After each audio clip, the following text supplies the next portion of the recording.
Welcome, everyone. This is Brian McCall, the editor-in-chief of Catholic Family News, bringing you a special edition of our video programming. I'm really thrilled today and honored to be talking with a longtime Catholic Family News contributor, brilliant super lawyer, and all-around great traditional Catholic, Christopher Ferrara, joining us from Richmond, Virginia. Well, thanks for the encomia. Well, I do what I can. I do what I can. Well, and we're happy Chris is joining us today to talk about some important legal work he's been doing during the recent plandemic or scandemic, whatever you want to call it, to defend the rights of the church to worship God against the virulent attacks of the atheistic, secular Democrat governors who are trying to shut the church down. So Chris, why don't we start telling us, you in the past year have joined the Thomas More Society as kind of the organization under which you do your important Catholic legal work. Tell us a little bit about who they are. Yeah, they're a national public interest law firm focusing on life, family, and freedom of speech for religion. And they're doing terrific work. They're headquartered in Chicago. They've grown enormously over the past few years. And I handled a case in Philadelphia, an injunction case against a pro-lifer. They tried to get him into a bubble zone, keeping him from protesting. The judge denied the injunction, and the Thomas More attorney who was litigating that with me liked what I did in the courtroom enough to say that you should consider joining us. We had talked about it a few years ago, but this year we formalized a kind of merger of my organization, American Catholic Lawyers Association, with the Thomas More Society, and the merger has been completed. We are now the Eastern Regional headquarters of the Thomas More Society. I'm proud to be part of their roster of very, very talented attorneys, some of the best in the country. And I'm just thrilled and honored that they would think I'm worthy to join their team. It's been great. Well, if anybody has seen Chris in the courtroom, what he means by what I do in the courtroom means no one will ever get away with not telling the truth or being inconsistent, because he will pounce on that detail and expose lies and falsehoods. So I'm not surprised they were impressed. Well, cross-exam is fun. So recently, and again, we know you've done a lot of important legal work in the pro-life advocates and defending them, but recently you've been doing a lot of, as I said, work suing states and governors that have gone against churches and gone against and shut them down, right? So tell us a little bit about the cases you've been involved in to defend the God-given right to worship God that has been under attack from Democratic governors. Well, there's a challenge to the COVID lockdown in New Jersey. There's a challenge to the COVID-19 lockdown in New York, and there's a pending one that we're about to launch in California. In all three states, we see the same pattern. The virus is being used as a pretext to suspend constitutional rights, with a particular venomous emphasis on shutting down indoor religious congregations. And the rationale for this is increasingly ridiculous. In New Jersey, for example, deaths, hospitalizations, positive test results, even the number of test results, which they're now calling cases, I'll get to that in a minute, have plummeted to statistical zero.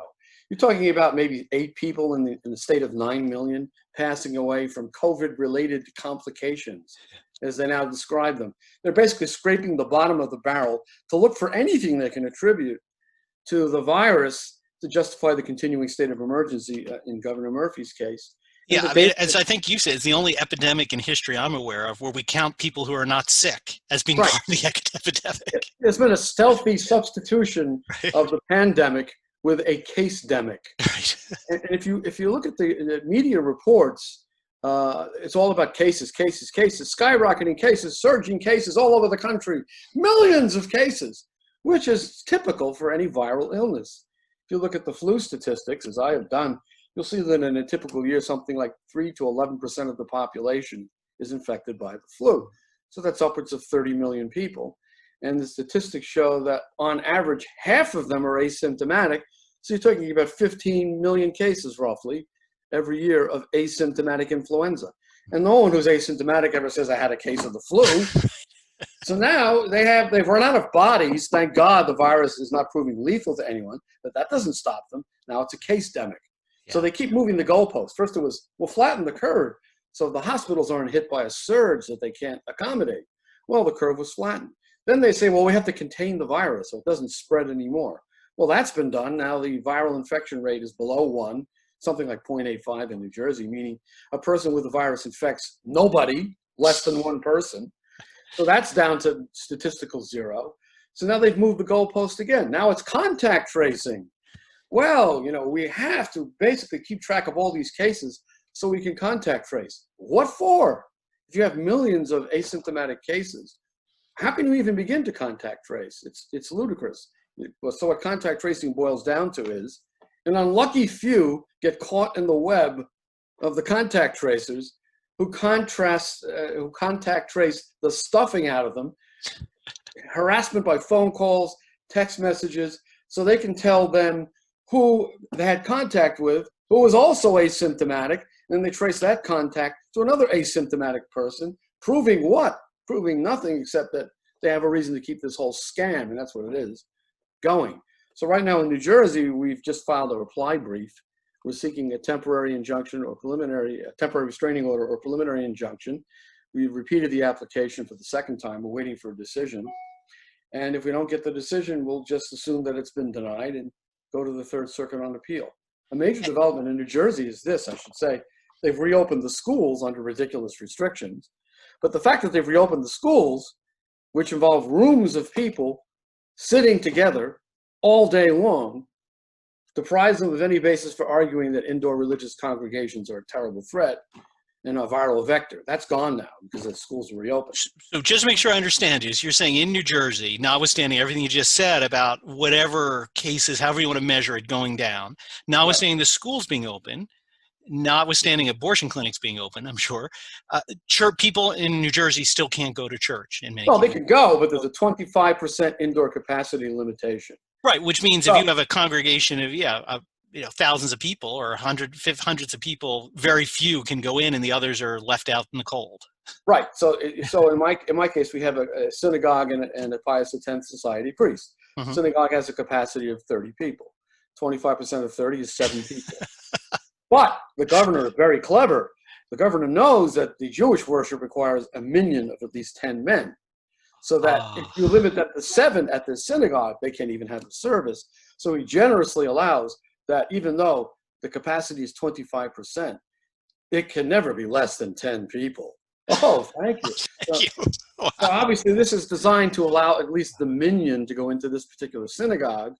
Wow. So that they can't say they have totally illegalized services.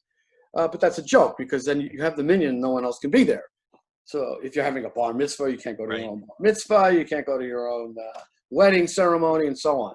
So that's a joke. And with the schools being reopened, there's really no basis for any capacity limitation on indoor worship. Indoor worship is functionally identical to a schoolroom. In fact, it's less of a so-called threat of spreading the virus because you're only there for an hour and then you leave. Right. You're not there all day. Right. You're there all day long in classrooms, walking around, interacting with each other. So we're ready to take an appeal to the 3rd Circuit. The basic argument is, look, this is ridiculous. Emergencies are not forever. They end when the deaths and the hospitalizations end. You can't have a case-demic. There's no such thing in epidemiological practice. If people have cases and they're asymptomatic, you don't even test them. In fact, the CDC just came out finally, reversed itself again, and said asymptomatic people don't have to be tested.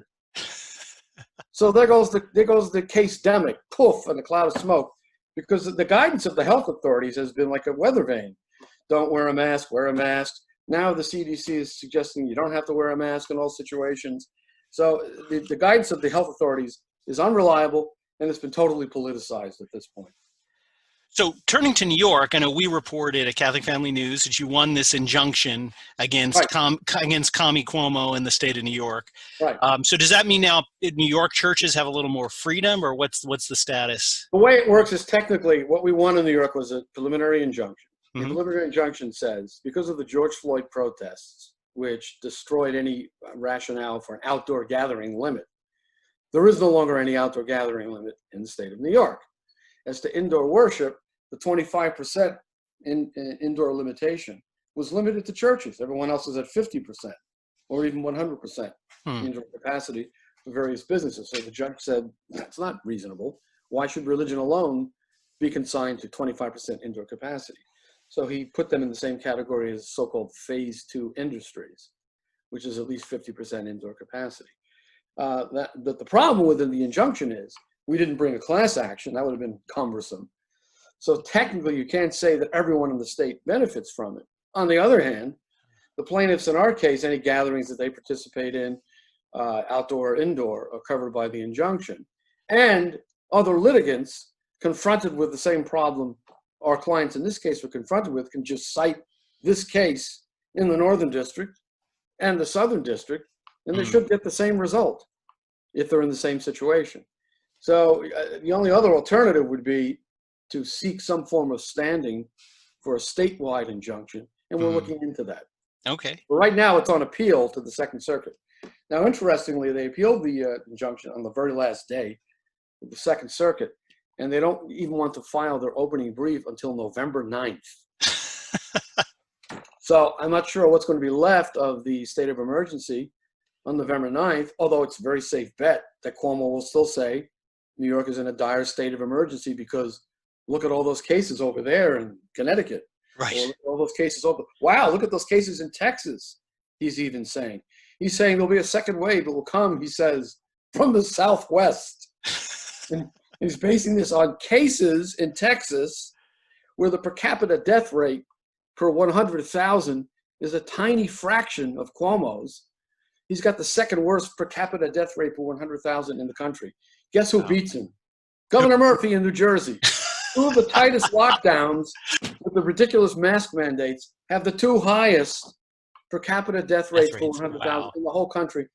Georgia and Florida, that never had a mask mandate statewide and didn't have the severe lockdowns, have tiny per capita death rates compared to New York and New Jersey, which destroys the whole argument, the post hoc ergo propter hoc fallacy. Oh, it would have been so much worse if we hadn't imposed the mask mandate. Actually, it probably would have been so much better, judging by the experience in the other states. Wisconsin's another example. Nobody's wearing any masks in Wisconsin, and there's virtually no lockdown going on there.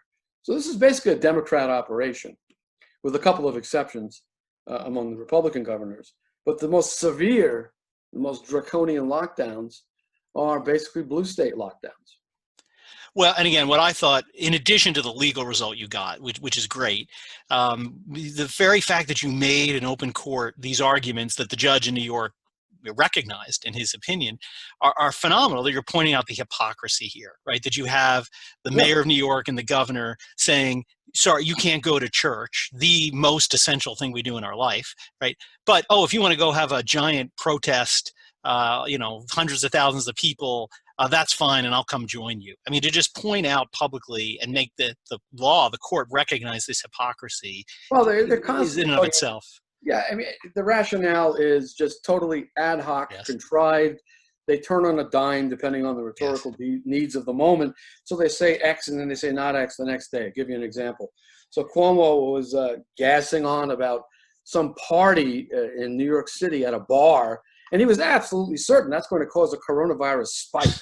Okay? In the same press conference, when talking about thousands and thousands of people marching shoulder to shoulder, screaming and yelling and chanting and singing over the death of George Floyd, there he said, well, we just have to wait to see whether there's a spike. Wow. Give me a break. Wow. So it's totally politicized. It's totally politically expedient. The whole outdoor gathering regime, as Judge Sharp correctly saw, was abandoned in an instant when the demands of political correctness required these demonstrations. Now they argue today, or more recently, in the last week or so, that, well, we need to allow these demonstrations because if we don't, there'll be civil unrest and chaos in the streets. So the argument is, if you want to protect public safety, what you need to do is allow massive gatherings by people who threaten public safety. Right. Exactly. It's just that ridiculous. Well, really just want to wrap up with one question. I think, it's really important for some of our regular viewers, our traditional Catholic viewers.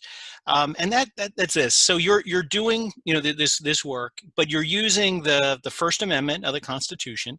And as you know, you wrote an incredibly phenomenal book on the subject, the Liberty, the God That Failed, right? That our Constitution, a lot of the principles that our country started on are contrary to Catholic teaching or sort of rooted in liberalism. So, again, we've had some viewers say, well, how is it you can use the First Amendment or some of these principles that have these liberal flaws in them in doing this kind of work? So how do you kind of answer that question? A very legitimate, however obvious question. So my answer to that is the answer of Cardinal Ottaviani. It should not surprise anyone that we appeal to the rights of man when the rights of God are not recognized. And Leo XIII said the same thing in his encyclical on libertas, liberty, modern notion of liberty. He said, look, these cankered liberties are something we have to make use of without violating our conscience until we can restore to society the form and pattern of Christian civilization. So you make use of the rights that are available to you. Now, I wouldn't advocate the First Amendment liberty of Satanists, but I'm certainly going to advocate the First Amendment liberty of Catholics. And so that's what we're doing. In every one of these cases, in New York, New Jersey, and the pending one in California, we have priests of the Society of St. Pius X. And I have to acknowledge the courage of the Orthodox Jews involved in these cases of mine. Yes. It's absolutely amazing the parallel between the Society of St. Pius X and the Orthodox Jews. Both constituencies are considered Taliban by the mainstream in their respective religious faiths, and they're both denounced and backstabbed by their own people. So we traditionalists are marginalized just for being Catholics who didn't change, and these Orthodox Jews who keep to their old ways and traditions are likewise marginalized. They have the guts to stand up for what's right, and so do these priests of the Society of St. Pius X. It's a natural alliance. And the Orthodox Jews and the traditional Catholics on moral issues are in total agreement. They're pro-life all the way. They vote a certain way. I shall not say which way they vote, but they vote the same way that traditional Catholics vote. So I have a lot of affection and regard for these people, in spite of the problem for them of the presence of our Lord and Savior in the world. That aside, though, they're natural allies in this struggle, and I applaud them for their courage, along with the priests of the Society of St. Pius X. Well, and that you mentioning the priests there that are your clients in these cases, I assume that means you haven't had any diocesan bishops reaching out to you saying, hey, we want to join this too and get our churches open. What makes you think that, Brian?